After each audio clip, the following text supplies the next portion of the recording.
Dear learners, welcome back to WSE English Learning Tips through Storytelling, where every step of your English journey is filled with inspiration. Let me ask you something.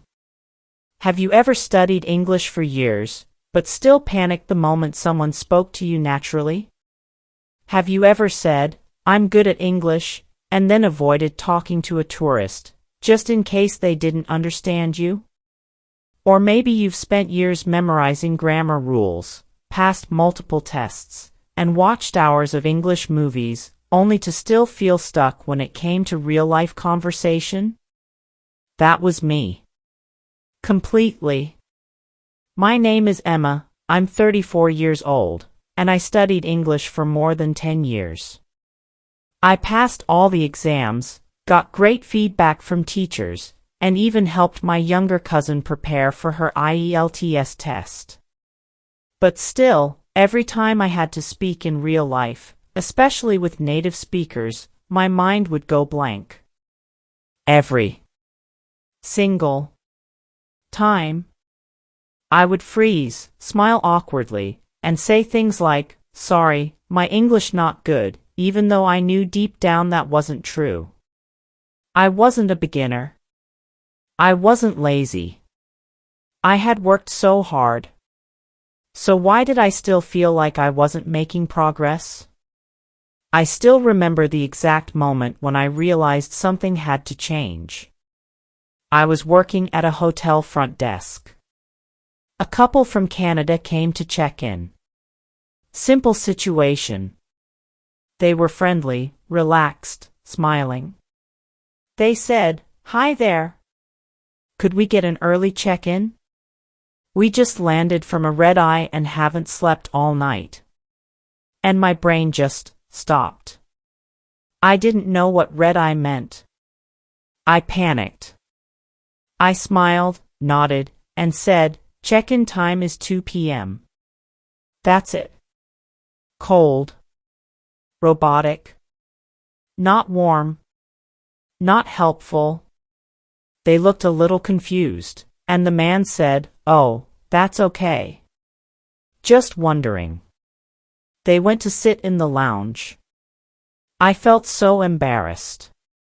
After they left, I Googled red-eye and saw it meant a late-night flight. Something so basic. Something I should have known after 10 years.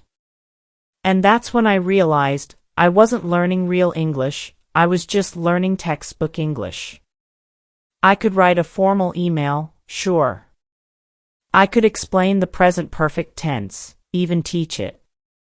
But when someone said a casual phrase or asked a question in a fast, relaxed way, I was lost. That night, I wrote in my journal, "I've studied English for 10 years. But I'm still afraid to speak it." Why? It wasn't vocabulary. It wasn't grammar.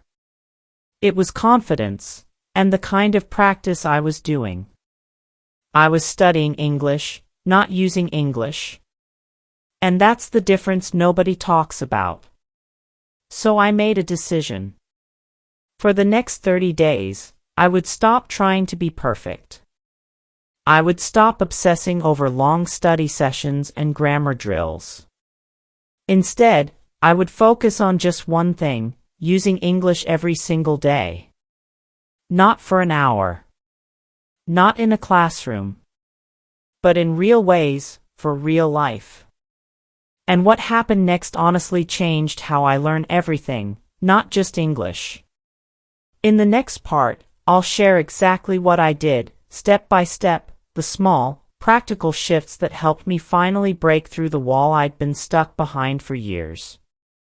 But first, let me ask you something from the heart. Have you ever felt like you're doing everything right in English, and still not improving where it matters most? Let me know in the comments. You're not alone, and your story might be exactly what someone else needs to hear today. So what did I actually do? I'll be honest with you, I didn't buy a fancy course. I didn't travel abroad. I didn't even use anything new. What I did was something simple, but powerful. I stopped being a student of English. And I started being a user of English. Every day for 30 days, I gave myself one goal. Use English in a real-life way, no matter how small. And here's exactly what that looked like. Day 1, I changed my phone's language to English. Sounds basic, right? But it made a difference. Now, every time I opened my phone, I saw things like reminders, settings, airplane mode. Words I'd seen before, but now they became part of my daily thinking. It trained my brain to see English not as a subject, but as a tool I actually use. Day 2, I recorded a 1-minute voice message to myself. This one felt awkward. I opened my phone's voice recorder and said, "Hi Emma. Today is day 2. I'm nervous, but I want to speak freely in English. I don't care if I make mistakes." I stumbled. I repeated words. But I said something. And I listened back, and I realized I could express myself. Not perfectly, but clearly.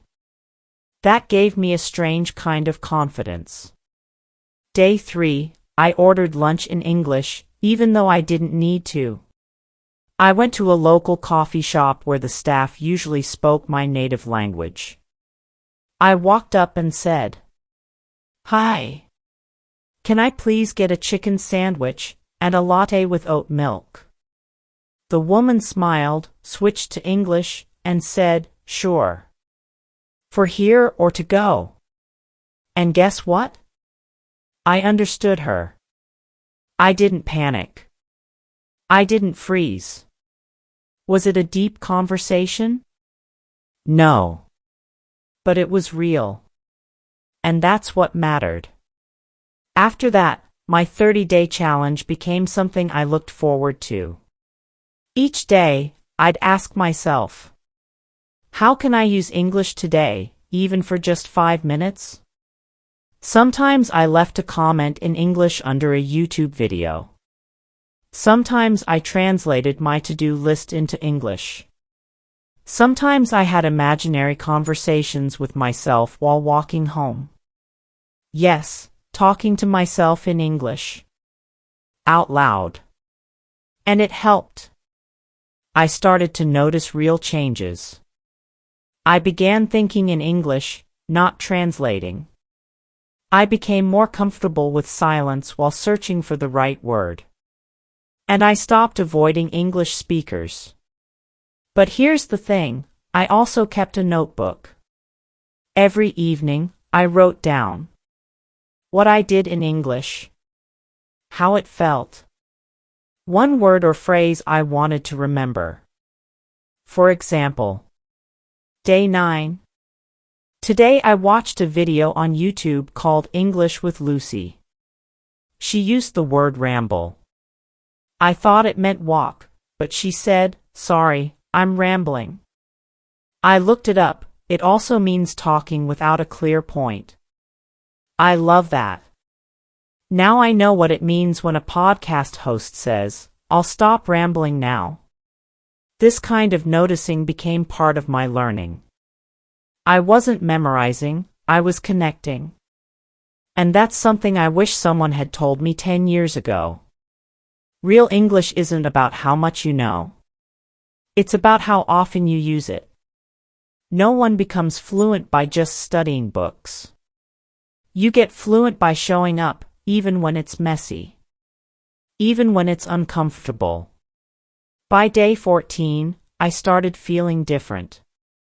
I was still nervous sometimes. But I no longer felt like a fraud when I spoke English. I felt like me. The English version of me. And honestly, that was a breakthrough. In the next part, I'll share the specific techniques I use to improve my spoken English, things I wish I had discovered years earlier. They're simple, practical, and made my speaking feel smoother and more natural. But before that, here's a question for you. Do you ever talk to yourself in English, in the shower, while walking, or cooking? Do you feel silly doing it, or does it actually help? Let me know in the comments. You might be surprised how many learners do the exact same thing. By the second week of my 30-day English challenge, I wasn't just using English. I started becoming curious about how to sound more natural, not just correct. So I experimented with different methods. Some didn't work, but a few were complete game changers. Let me share the 3 techniques that helped me finally feel fluent, not just in vocabulary, but in flow, rhythm, and confidence. Technique 1, shadowing, but only in 30-second pieces. I had heard of shadowing before, listening and repeating at the same time. But I used to try it with long videos or podcasts, and I'd get overwhelmed or bored. So instead, I chose one 30-second clip each day. That's it. Sometimes it was a scene from a movie. Sometimes a short YouTube clip. One time, it was an ad. Here's how I did it. 1. Listen without speaking, just to hear the rhythm. 2. Repeat with the speaker, try to match their tone, pace, and pauses. 3. Do it 3 times. That's all. And something strange happened. When I focused on just 30 seconds, I didn't get distracted or tired. I actually started hearing intonation, how voices rise and fall. I started noticing words that connected, wanna, gonna, lemme. It wasn't just pronunciation. It was music. And I was learning to play it. By day 20, my speech felt less robotic. More alive. Technique 2, keyword speaking, to stop freezing mid-sentence. Before this, whenever I had to speak English, at work or in public, I would panic if I didn't know exactly how to say something. So I would stop mid-sentence and go quiet. One day, I told my teacher this. And she said something I'll never forget. Stop chasing full sentences. Start with keywords. So I practiced this. Instead of saying, "Sorry, I don't have the form with me now, but I'll bring it tomorrow," I started by just saying, "Sorry, no form now. Tomorrow I bring." Was it perfect grammar? No. Did they understand me? Yes. And the more I did it, the more natural full sentences became. Now I say things like, "Traffic bad today. Took me an hour. Too many emails. My brain is fried." It's real English. Casual. Easy. Powerful. Because here's the truth. Fluency is not about saying everything. It's about saying something, without fear. Technique 3, practice storytelling, even to yourself. One evening I was cooking dinner, and I thought, why not tell a story, to myself, in English? So I tried. I told the story of what happened at work that day. Okay, so this morning I arrived late, traffic again. And then I forgot my badge, so I had to wait for security. It was awkward at first. I paused a lot. I switched between English and my native language. But the next day, I tried again. Then again. And I got better. Now, I do this all the time, while washing dishes, walking home, or waiting in line. Why? Because telling a story uses everything: vocabulary, grammar, emotion, and expression. And when you tell the same story again and again, you start improving naturally. So here's what I want to say to you. if you felt stuck like I did. You don't need perfect grammar to start speaking. You don't need to level up before using English in daily life. You just need to begin, in small, daily ways. These 3 techniques, shadowing, keyword speaking, and storytelling, helped me turn passive knowledge into real, confident speaking. And speaking of confidence, do you think English learners should focus more on grammar first, or speaking confidence first? Which do you feel matters more in real conversation? Let me know in the comments. This is a topic so many learners disagree on, and I'd love to hear your thoughts. I want to tell you about the moment I realized I was no longer the same English learner I had been for 10 years. It didn't happen in a classroom. It didn't happen during a test. It happened at a birthday party. My friend, Sarah, invited me to a small gathering. Her cousin, Mike, had just returned from Australia and brought 2 of his friends, both native English speakers. Now, in the past, I would have avoided this kind of situation. I would have smiled politely, said hello, and then found the nearest corner to hide in. I hated the pressure of speaking English in front of fluent people, especially in casual, fast-paced conversations. But that night, something was different. We were sitting in a circle. People were talking about movies, food, and funny work stories. Nothing too serious, just normal conversation. And then Mike turned to me and said, "So Emma, what do you do?" I smiled. And I answered, clearly, naturally, and without hesitation. I work in hotel services. Mostly front desk. I've been doing it for a few years. It's busy, but I like meeting new people. Then he asked, "Any weird guest stories?" I laughed, and then I told one. A full story. About a man who tried to pay for his stay with chocolate bars, and how we had to explain to him that no, unfortunately, we only accept cash or card. Everyone laughed. Including me. And here's the crazy part, I wasn't even thinking in that moment. I wasn't translating. I wasn't planning my grammar. I wasn't panicking. I was just talking. Just being myself. In English. And after the party, as I walked home, I had to stop for a second. I actually teared up a little. Because for 10 years, I carried this invisible weight. The belief that I was never good enough at English, that something about me was always behind. But that night proved it wasn't true.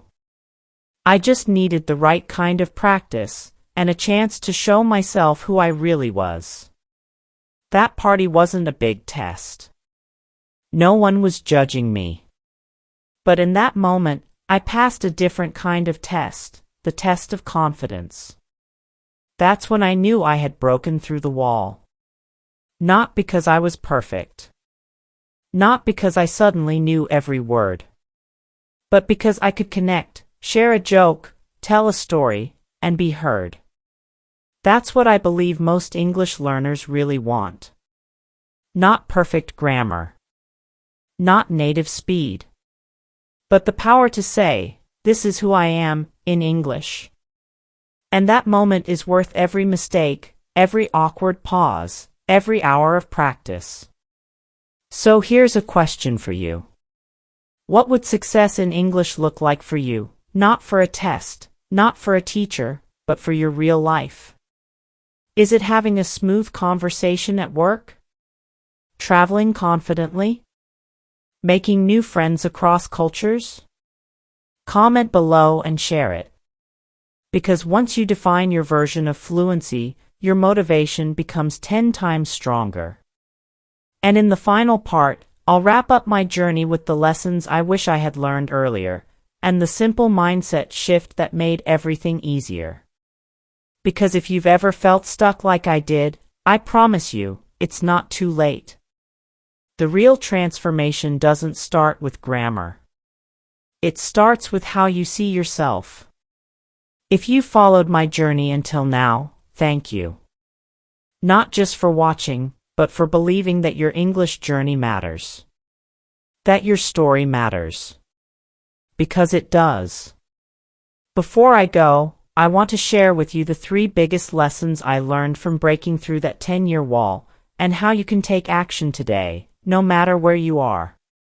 Lesson 1: Fluency isn't a level. It's a feeling. For years, I thought I had to reach advanced before I could feel confident. I thought fluency meant using big words, complex grammar, perfect pronunciation. But now I know. Fluency is the ability to express yourself, even simply, without fear. When you stop chasing perfection and start focusing on communication, everything changes. Lesson 2: Real practice doesn't need to be long. It needs to be real. I used to block out hours to study, and then feel guilty when I skipped. But real progress came when I focused on short, consistent, real-life practice. Even just 5 to 10 minutes of shadowing a 30-second video, speaking aloud while doing chores, telling a story to yourself in the mirror. These add up. They're powerful. They work. Lesson 3: You don't need more rules. You need more courage. This one took me the longest to learn. I used to think I wasn't fluent because I didn't know enough grammar. But the truth is, I knew plenty. I just didn't trust myself enough to speak, to make mistakes, to be seen. The day I gave myself permission to be messy but brave, my English started to grow like never before. So here's my advice to you, from one learner to another. Don't wait until you feel ready. Don't wait until your accent is perfect or your vocabulary is impressive. Start now. Speak today. Even if it's just one sentence. Use what you have. Where you are. With what you know. And you will get better, not because you study harder, but because you show up more. Let me leave you with a challenge. For the next 7 days, do one small thing in English every day. It could be changing your phone settings to English, leaving a voice message in English, commenting on a video, maybe this one, in English, talking to yourself in English for 1 minute. Then, at the end of the week, reflect. Write down what you noticed. And you'll see, you're not stuck, you're moving forward. And here's one final question for you. What has been the biggest thing holding you back in your English journey, and what's one thing you're going to try this week? Let me know in the comments. I read everyone, and I'd love to cheer you on, or even include your story in a future video. If this story helped you even a little, don't forget to like and share it with a friend who might feel stuck too. And if you want more honest, emotional, and practical tips like this, subscribe to the channel and turn on the bell. In my next video, I'll show you how I use podcast interviews, just 15 minutes a day, to double my speaking confidence. You won't want to miss it. Until then, stay kind to yourself. You're not behind. You're just becoming. Keep going. You've got this.